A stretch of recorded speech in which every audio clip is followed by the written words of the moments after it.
Hello जी hello. तो स्वागत है आपका आज की इस क्लास में। तो जो लोग आज नए हैं उनका हम स्वागत कर रहे हैं इस चैनल पे। और आज का जो क्लास है सेकंड है, और जो लोग कल का वीडियो देख चुके हैं उनका भी स्वागत है। तो जो कल का वीडियो देख चुके हैं उनको आज कुछ ज्यादा तरीके से समझ में आने वाली है। हम एक बार दोबारा से दोहरा लेते हैं जो लोग नए हैं उनके लिए, कि इस कोर्स का नाम हमने रखा है लेवल अप स्पोकन कोर्स, और हमारे चैनल का नाम है TE tracker English speaking course. ठीक है, तो ये जो कोर्स आज हम करा रहे हैं ये मात्र 15 दिनों का कोर्स होने वाला है। ठीक है, तो यहाँ पे हम जीरो से अंग्रेजी बोलना सीख रहे हैं पूरे तरीके से, और आज ये दूसरा क्लास है। ठीक है, हम यहाँ पे फ्री में आपको पूरा स्पीकिंग कोर्स देने वाले हैं, फ्री में। ठीक है, नो कॉस्ट। और ये जो कोर्स है काफी शानदार होने वाला है। तो जो लोग कल का वीडियो नहीं देखे हैं वो लोग एक बार जरूर देखेंगे। ठीक है, तभी उनको अच्छे तरीके से समझ में आने वाली है। बाकी इसके इंट्रो के लिए तो इतना काफी होता है। तो चलिए हम लोग क्लास को आगे। तो एक बार उसी चीज को कल वाले को थोड़ा सा हम लोग दोहरा लेते हैं, देखते हैं क्या क्या है कि अंग्रेजी बोलने का ये जो गोल्डन फार्मूला है ये क्या होने वाला है। ठीक है, गोल्डन फार्मूला जो है ये क्या है, ये आखिर गोल्डन फार्मूला जो है ये क्या, ये मात्र 3 शब्दों का खेल है। यहाँ पे पूरे अंग्रेजी में हम मात्र 3 शब्दों का खेल करने वाले हैं 15 दिनों के लिए। और ये बहुत ही इंटरेस्टेड होने वाला है चैप्टर। ठीक है, पूरी अंग्रेजी जो है मात्र 3 शब्दों पे टिकी हुई है। तो वो कौन से 3 शब्द हैं इसको देखेंगे कि ये है SVO। ये ऐसे 3 शब्द हैं जिससे हम 15 दिनों की क्लास और आप जीरो से अंग्रेजी को बोल पाएंगे। तो यहाँ पे S मतलब होता है सब्जेक्ट, V मतलब होगा वर्ब, O मतलब होगा ऑब्जेक्ट। और इन तीनों शब्दों से ये हो जा रहा है सब्जेक्ट, वर्ब और ऑब्जेक्ट। इसको हम शॉर्ट में बोलेंगे SVO। और इसका हम किस तरीके से इस्तेमाल कर रहे हैं, क्या है, थोड़ा एक टेंस को भी बना के देख लेते हैं आज। बट हम पढ़ने वाले हैं V यानी कि वर्ब के बारे में। कल की क्लास को आप लोग देख लीजिएगा, उसमें हमने सब्जेक्ट को डिटेल्स में बताया है। तो सब्जेक्ट अभी देखते हैं क्या है कि वो बाजार जाता है, यानी कि यहाँ पे सब्जेक्ट क्या हो जाएगा, वो क्या हो जाएगा, वो हमारा सब्जेक्ट हो जाएगा यानी कि ही। और गोज ये हो जाएगा आपका वर्ब, टू मार्केट ये आपका हो जा रहा है ऑब्जेक्ट। यानी कि पूरा सेंटेंस बन जाएगा जिस तरीके से आपका ही गोज टू मार्केट, वह बाजार जाता है। तो आगे देखेंगे, अब हम आज पढ़ेंगे वर्ब के बारे में पूरे डिटेल से। वर्ब क्या होता है या वर्ब क्या क्या हो सकता है, और या वर्ब की जगह पर क्या क्या आ सकता है। आप समझ रहे हैं कि वर्ब की जगह हम क्या ला सकते हैं। ठीक है, तो इसके बारे में जानेंगे पूरे डिटेल से अच्छे से। एक बार आप लोग फर्स्ट वाला क्लास देख लीजिए, हम बार बार कह रहे हैं क्योंकि तभी पूरे तरीके से समझ में आने वाली बातें जो है वो होने वाली हैं। तो यहाँ पे वर्ब क्या है, ये 2 प्रकार से हो सकता है। ठीक है, ये आपने पहले भी शायद पढ़ा होगा। इस तरीके की बट बेटर क्लास आपको कहीं नहीं मिलने वाली है। शानदार क्लास होने वाली है, बहुत ही शानदार। चैनल को सब्सक्राइब जरूर कर लीजिएगा और नोटिफिकेशन को आप लोग ऑल पे रखिए। ठीक है, तो ये मेन वर्ब देखेंगे। वर्ब जो 2 प्रकार से है, ये क्या है, मेन वर्ब यानी कि मुख्य क्रिया। मेन वर्ब को हम हिंदी में बोलेंगे मुख्य क्रिया। ठीक है, और एक होगा आपका हेल्पिंग वर्ब यानी कि सहायक क्रिया। हम मेन वर्ब को कब इस्तेमाल करेंगे, किस तरीके से इस्तेमाल होगा, क्या इसका कार्य है, हेल्पिंग वर्ब क्या होता है, इसका क्या काम है। ठीक है, इस तरीके से हम इन दोनों को डिटेल्स में अच्छे तरीके से समझेंगे। तो देखते हैं, यानी कि ये जो मेन वर्ब है यानी कि ये क्या है, मुख्य क्रिया है। तो ये मेन वर्ब यानी मुख्य क्रिया जो वाक्य में हो रहा है काम।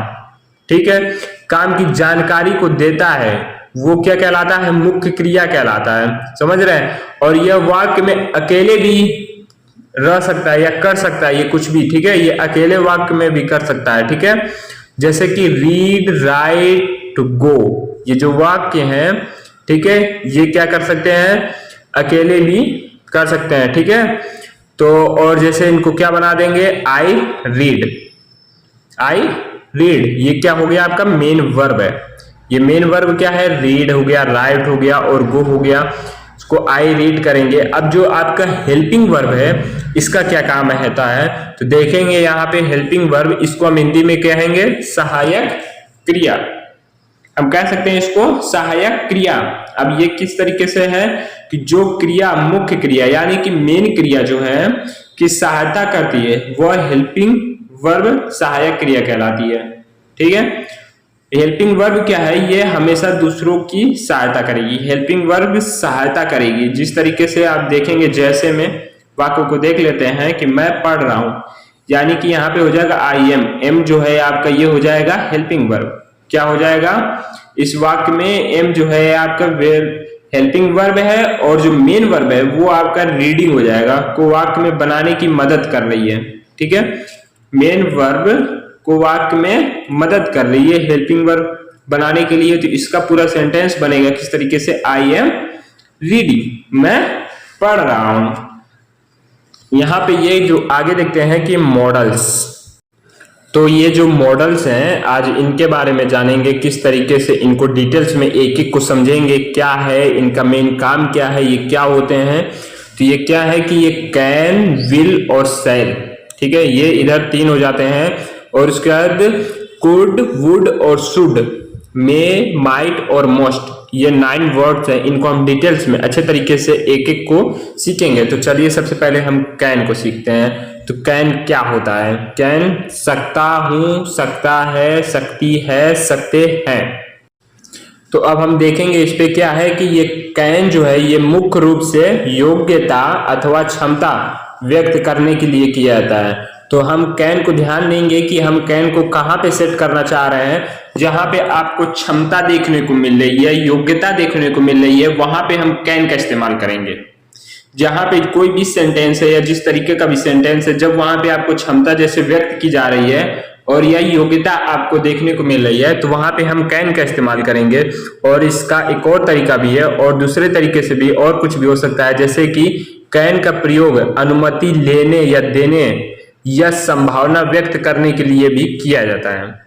क्या होता है कि यहाँ पे हम पहले तो ये ध्यान देंगे कि क्षमता या योग्यता व्यक्त की जा रही है, तो वहां पे हम कैन का इस्तेमाल करेंगे। और अगर जो या तो अनुमति लेने या देने या संभावना व्यक्त करने के लिए भी हम कैन का इस्तेमाल कर सकते हैं। इन तीनों शब्दों को ध्यान में एकदम रखेंगे। और हम जब ये शब्द आते हैं, इस तरीके से आपका सेंटेंस आता है कहीं भी, तो आप वहां पे कैन का इस्तेमाल करेंगे। और उसके बाद आप कैन को ध्यान देंगे कि कैन को वाक्य में प्रयोग करते समय हमेशा वर्ब का जो फर्स्ट फॉर्म होता है उसका आप प्रयोग करेंगे। ठीक है, जो कैन है, जब इस चीज को आपको ध्यान रखना है कि जहां भी वर्ब का जो इस्तेमाल होगा उसके फर्स्ट फॉर्म का इस्तेमाल होगा। ये जो आपका स्ट्रक्चर है उसको आप देख लीजिए।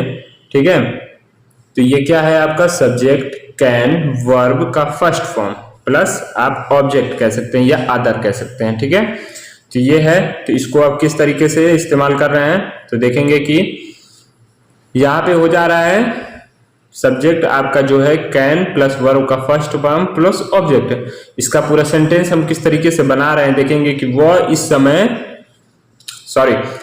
इस समस्या को हल कर सकता है, यानी कि वह इस समस्या को हल कर सकता है। यहाँ पे ही जो है आपका सब्जेक्ट हो जाएगा। ठीक है, और इस समस्या को हल कर सकता है, यानी कि यहाँ पे आप लिखेंगे ही कैन, जो हमने कैन को पढ़ा, ही कैन सॉल्व, यहाँ पे इसका क्या है फर्स्ट फॉर्म है। ठीक है, और दिस प्रॉब्लम यानी कि इस समस्या को। ठीक है, तो ये पूरा सेंटेंस बनेगा आपका कुछ इस तरीके से कि he can solve this problem. क्या बन जा रहा है, he can solve this problem. आगे देखेंगे कि एक सेंटेंस को और देख लेते हैं यहाँ पे कि हम कुछ भी सीख सकते हैं। यहाँ पे क्या है कि वर्ब का फर्स्ट फॉर्म जो है यहाँ पे लगाएंगे, हम क्या लिखेंगे लर्न, यानी कि और जो आपका सब्जेक्ट है ये हो जाएगा ही कैन। पूरा सेंटेंस बन जा रहा है आपका ही कैन लर्न एनीथिंग। किस तरीके से लिख रहे हैं, ही कैन लर्न एनीथिंग। यहाँ पे भी हम फर्स्ट फॉर्म का इस्तेमाल करेंगे। तो यहाँ देखते हैं कि कुड, जो आपका अब कुड है, इसका क्या इस्तेमाल है कि सका, सकी या सके या पाया, पाई, पाए या सकता था, सकती थे, सकती थे। बीते हुए समय के किसी की योग्यता को व्यक्त करने के लिए आप कुड का इस्तेमाल कर सकते हैं। वहां पे क्या होगा कि आप कुड का प्रयोग करेंगे। और इसको किस तरीके से हम ध्यान रखेंगे, कुड का प्रयोग कम संभावना व्यक्त करने के लिए किया जाता है। तो हम जहां पे कुड का इस्तेमाल कर रहे हैं वहां पे संभावना कम व्यक्त की जा रही है, तो वहां पे जहां भी कम संभावना को व्यक्त किया जा रहा है वहां पे हम कुड का इस्तेमाल करेंगे। और इन चीजों को भी ध्यान रखेंगे कि बीते हुए समय में किसी की योग्यता को व्यक्त करने के लिए भी हम कुड का प्रयोग कर सकते हैं। ठीक है, तो अब इसमें हम देखेंगे कि क्या है, और इसके साथ साथ हम किस और चीज का भी ध्यान रखेंगे कि कुड का प्रयोग कैन से अधिक नम्र रूप के तौर पर, यानी कि जो कुड है इसका प्रयोग हम कैन से अधिक नम्र रूप के तौर पर परमिशन लेने या रिक्वेस्ट करने के लिए भी किया जा सकता है, यहाँ पे करेंगे हम। ठीक है, यानी कि जो कैन है उससे नम्र रूप से परमिशन लेने, जैसे रिक्वेस्ट करने, ये शब्द आते हैं। ठीक है, तो यहाँ पे हम क्या करेंगे, कुड का इस्तेमाल भी कर सकते हैं। ठीक है, तो अब ये क्या है कि कुड को वाक्य में प्रयोग करते समय हमेशा क्रिया का वर्ब का फर्स्ट फॉर्म, यहां भी आप क्या करेंगे, कैन में भी हम फर्स्ट फॉर्म का इस्तेमाल कर रहे थे और कुड में भी हम हमेशा वर्ब का फर्स्ट फॉर्म इस्तेमाल करेंगे। और जो आपका स्ट्रक्चर बन रहा है, ठीक है, ये क्या बनेगा कि subject plus could plus verb का फर्स्ट फॉर्म प्लस ऑब्जेक्ट या हम कहेंगे अदर। ठीक है, तो इसमें हम सेंटेंस को देखेंगे कि किस तरीके से हम बनाएंगे। तो यहां पे क्या हो जाएगा कि he could cross the river. ठीक है, यानी कि वह नदी पार कर सकता था। यहाँ पे ही तो हमारा सब्जेक्ट हो जा रहा है और ये कुड जो है ये आपका हो गया, और क्रॉस यहाँ पे हम क्या कर रहे हैं, फर्स्ट फॉर्म क्रॉस पे इस्तेमाल कर रहे हैं द रिवर। ये पूरा सेंटेंस आपका बन जाएगा he could cross the river. तो यहाँ पे शुड मतलब होता है चाहिए, और शुड का प्रयोग सलाह देने या लेने के लिए किया जाता है। ठीक है, तो यहाँ पे शुड क्या है कि शुड को वाक्य में प्रयोग करते समय हमेशा क्रिया का फर्स्ट फॉर्म प्रयोग होता है। मतलब ये जो शुड है, ठीक है, इसमें हमेशा इस चीज का ध्यान देना है कि सलाह लेने या देने के लिए क्रिया का मतलब इसका इस्तेमाल जहां भी सेंटेंस बन रहा है वहां पे प्रयोग किया जा रहा है कि सलाह लेने या देने जैसी कोई बात आ रही है। ठीक है, तो वहां पे हम शुड का इस्तेमाल करेंगे और इसमें भी फर्स्ट फॉर्म लगेगा, वर्ब का फर्स्ट फॉर्म लगेगा। तो यहाँ पे एक स्ट्रक्चर होगा आपका subject plus should plus verb का फर्स्ट फॉर्म प्लस अदर या ऑब्जेक्ट। ठीक है, तो आगे देखेंगे कि ये किस तरीके से बन रहा है कि अब मुझे जाना चाहिए, यानी कि आई शुड आपका रहेगा ये। ठीक है, और गो का ये गो हो गया आपका वर्ब का फर्स्ट फॉर्म, और नाउ आपका ये हो गया अदर, यानी कि आई शुड गो नाउ, अब मुझे जाना चाहिए। एक और देख लेते हैं कि तुम्हें यहां पता होना चाहिए। तो ये क्या हो जा रहा है यहाँ पे कि यू शुड आपका रहेगा, और नाउ ये आपका फर्स्ट फॉर्म हो जाएगा, और दिस तो ये आपका बन जाएगा कि यू शुड नाउ दिस, यानी कि तुम्हें यह पता होना चाहिए। तो आगे देखेंगे यहाँ पे आपका ये वुड है, WOULD वुड। यहाँ पे ये क्या है, गा शायद गे शायद गी। यहाँ पे गा गी तो आपको देखने को मिलेगा, बट सेंटेंस में शायद यानी कि शायद का इस्तेमाल किया गया हो। जैसे कि देखेंगे कि वाक्य की स्थिति पास्ट में हो तथा उसका भाव फ्यूचर में हो। समझ रहे हैं, मतलब ऐसा सेंटेंस जिसकी स्थिति पास्ट में हो और उसका भाव फ्यूचर में हो। तो इसमें क्या है कि वुड का प्रयोग, और वुड का प्रयोग जो है संभावना व्यक्त करने के लिए, सिर्फ संभावना नहीं अधिक संभावना को व्यक्त करने के लिए भी किया जाता है। वुड का प्रयोग अधिक संभावना के लिए भी इस्तेमाल करेंगे हम। तो किस तरीके से है कि देखेंगे कि यहाँ पे जो आपका ये है वुड, इसका भी प्रयोग हम वर्ब का फर्स्ट फॉर्म के लिए ही इस्तेमाल करते हैं, वुड का भी इस्तेमाल होगा। तो यहाँ पे क्या हो जाएगा, subject plus would plus verb का फर्स्ट फॉर्म प्लस अदर। ठीक है, तो सेंटेंस किस तरीके से बन रहा है कि वह मैच जीत जाएगा, यानी कि ही और वुड आपका रहेगा ही विन, यानी कि ये फर्स्ट फॉर्म होगा दिस द मैच, यानी कि बन जाएगा he would win the match, वह मैच जीत जाएगा। आगे देख लेते हैं कि ये है वे हमारी मदद करेंगे, दे वुड हेल्प अस, वे हमारी मदद करेंगे। यहाँ पे वुड हो गया आपका, वुड रहेगा ही, और हेल्प आपका फर्स्ट फॉर्म हो गया, और इस तरीके से ये पूरा सेंटेंस बन गया। तो चलिए देखते हैं कि मुझे पता था वह हारेगा, ठीक है, मतलब कि मुझे पता था, समझे। ये जो सेंटेंस आपका बन रहा है इसमें आप पास्ट और फ्यूचर दोनों का इस्तेमाल हो रहा है, संभावना इसमें व्यक्त की जा रही है, ठीक है, कि मुझे पता था। यहाँ पे अधिक संभावना व्यक्त हो रही है ना कि मुझे पता था, ठीक है। तो ये बन जाएगा कि I knew he would loss. Will का इस्तेमाल हम गा गे गी इन तीनों शब्दों के लिए करते हैं, और इस सेंटेंस पे हमको सबसे ज्यादा ये ध्यान देना है कि इसका प्रयोग जो है वादा, इच्छा, इरादा, दृढ़ निश्चय, हठ आदि भावों को प्रकट करने के लिए किया जाता है। मतलब इस तरीके का जो भाव अगर जो आपको सेंटेंस में देखने को मिलता है तो वहां पे हम विल का इस्तेमाल करेंगे। विल का वाक्य में प्रयोग करते समय हमेशा हम इस बात का ध्यान रखेंगे कि इसमें वर्ब का हम फर्स्ट फॉर्म इस्तेमाल करेंगे, ठीक है। तो यहाँ पे जो आपका स्ट्रक्चर बनेगा कि subject plus will plus verb का फर्स्ट फॉर्म और अदर या ऑब्जेक्ट आप कहेंगे। तो इसको देखेंगे कि आगे की इसमें जो सेंटेंस बन रहा है कि वह जाएगा, यानी कि आपका ग आ गया है, और इसमें सेंटेंस क्या हो रहा है आपका कि ही और विल आपका रहेगा ही, और गो हो जाएगा, यानी कि ही विल गो। इस तरीके से आपका पूरा सेंटेंस बन जाएगा।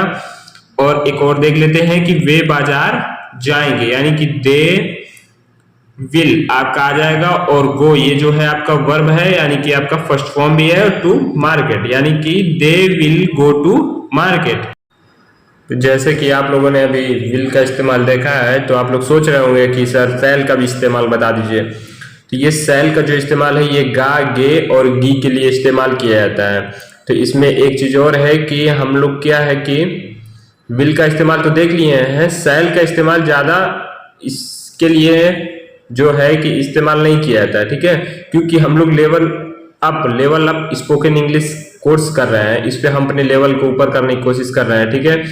तो इसमें क्या है कि शैल के बारे में ज्यादा जानने की कोई जरूरत नहीं है, क्योंकि ये इसमें इस्तेमाल नहीं किया जाता है, समझ रहे। व्यवहारिक तौर पे जो आप स्पोकन इंग्लिश कोर्स जो है इसमें व्यवहारिक तौर से बातचीत के लिए जो हम इस्तेमाल करेंगे तो इसका शैल का बहुत कम इस्तेमाल होता है, ठीक है।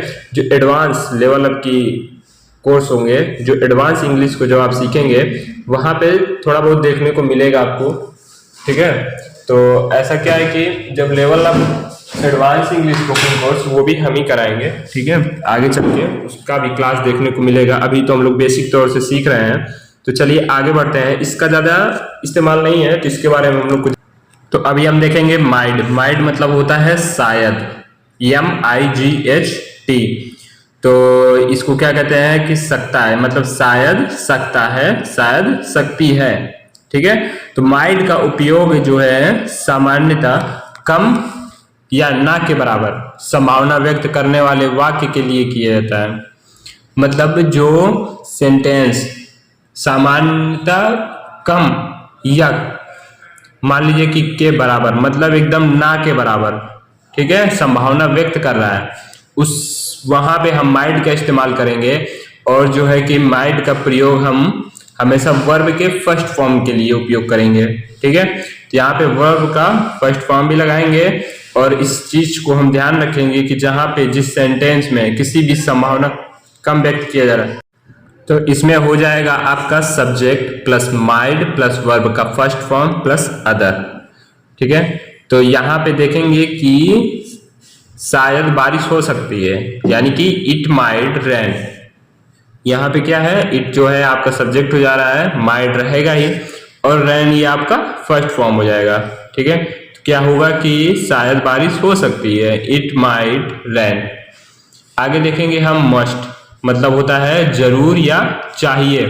इसमें क्या है कि मस्ट के प्रयोग से किसी वाक्य का जैसे दबाव डाला जा सकता है, ठीक है, किसी भी चीज के लिए प्रेशर देना, जैसे कि हम आपको प्रेशर दे रहे हैं कि नहीं आप नोट्स को बनाइए, तो यहाँ क्या है कि हम नोट बनाने के लिए आपको प्रेशर दे रहे हैं कि नहीं आप जरूर नोट को बनाइए, नोट्स कंप्लीट कीजिए। तो ये क्या है, ये प्रेशर देना हो गया। तो जिस टेंस में आपको दबाव डालने जैसी संभावना व्यक्त हो रही है, ठीक है, तो वहां पे हम मस्ट का इस्तेमाल करेंगे। जैसे अवश्य, जरूर, करना ही है, मतलब कि आपको ये वीडियो का सारा काम करना ही है, नोट्स बनाना ही है, ठीक है। तो ये क्या हो जा रहा है, मोस्ट का इस्तेमाल हो रहा है।